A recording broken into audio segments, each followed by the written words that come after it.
Daddy? Relax, son.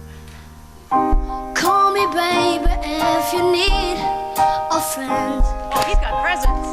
I just wanna give you love. Come on, come on, come Key, on. get the key. Reaching out to you, so take a chance. No matter where you go, you know you're not alone. I'm only one call away. I'll be there to save the day. Superman got nothing on me. I'm only one call away. And when you're weak, I'll be strong.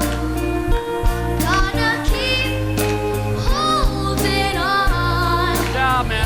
Now don't you worry, it won't be long, darling. And when you feel like hope is gone, just run into my arms. I'm only one call away. I'm only one call away. Good job, man. Yeah! Anong pangalan mo? Peter po. Ilang taong ka na, Peter? 9. Nine! Oh, taga saan ka, Peter? Las Piñas Las City! Oh, man! Maliban naman sa pagkanta, anong mga ibang ginagawa mo? Marunong din po ako mag-rap. Sige, mag-sample ka nga.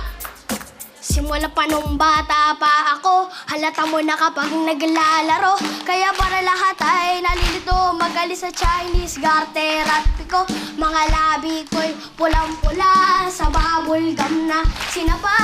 Palakad-lakad sa harapan na salamin, sinasali sa sarili ko na. Sino nagtuturo sa kanya mga ganyan? Mami?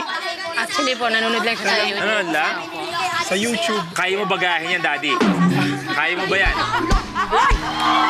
Galing! Good job. Ang galing! Very Glock 9 ang dating. Idol ko po yan. Anak, idol mo! Opo. I'm sorry, hindi ako umikot, Peter. Alam mo bakit? Papindot na sana ako, naririnig. Sabi ko, naku, umikot na si Coach Bamboo. Maya-maya, ito na si Coach Lea. Sabi ko, naintindihan ko, bakit? Magaling. Nung iniisip ko na, pipindutin ko na off-key ka. Yung parang, ito yung pitch ng kanta mo. Nung umpisa, okay na okay. Mamaya, humiwalay ka na doon sa pitch ng kanta. Pero, all in all, magaling ang delivery mo. All in all. Thank you po. Dapat...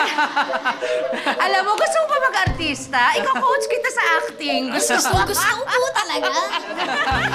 Tawag nga po sa akin doon, Eric Nicolas. Iba na kabataan ngayon, no? 8 years old, ganyan na. Ako nung 8, girlfriend lang eh. Pero Peter, talaga, I loved your voice. Kung sino man sa kanila ang piliin mo, hindi ka magkakamali dahil madidiretso nila yung na-miss mo kanina. Thank you po. Ito ang nagustuhan ko sa'yo, Peter. Nawala ka nga sa tono. Parang sa excitement mo, dahil nakita mo na kaming dalawang umikot para sa'yo, nakalimutan mo na kung saan ka dapat. Pero nakita mo rin kami na, relax, sige. Parang nakinig ka naman kahit wala kami masyadong ginagawa. Nakabalik ka dun sa tono mismo ng kanta. Yung performance level mo, yung talagang entertaining ka. Hasain lang natin to, pero wala na akong mahahanap pa na mali eh. Yun lang. Pero yun, disiplina lang yun. Ibibigay ko yun sa'yo. Yung key change, actually, parati nangyayari yun. Most of the time, sa madami, pag umiikot na kami, happy nga ako, sabi ni Coach Lea, na nahanap mo yung key mo. Eventually. Kaya sumisenyas kami. Sa tenga, di ba? Hanapin mo yung key. Baba. Di ba? Ngayon pa lang, sa point na to, nagko-coach na kami. Ako, yung masabi ko sa'yo, umikot ako kasi aside from personality, as a singer, as an artist, gusto ko tayo i-nurture in that direction as well. You can also be a singer, a musician, an artist. That's something I can help you with. Mabibigyan kita ng direction in that way. Peter from Las Piñas, sino ang pipiliin mo? Sino ang pipiliin mo?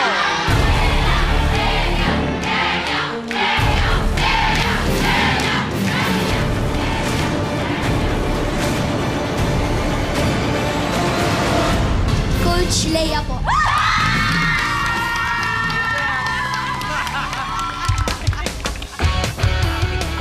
mag-rap. Bata ka, isa pa yun. Ang Thank you galing po. mo. Ang galing mo. Naku, pwede mo na kitang yakapin. Naku.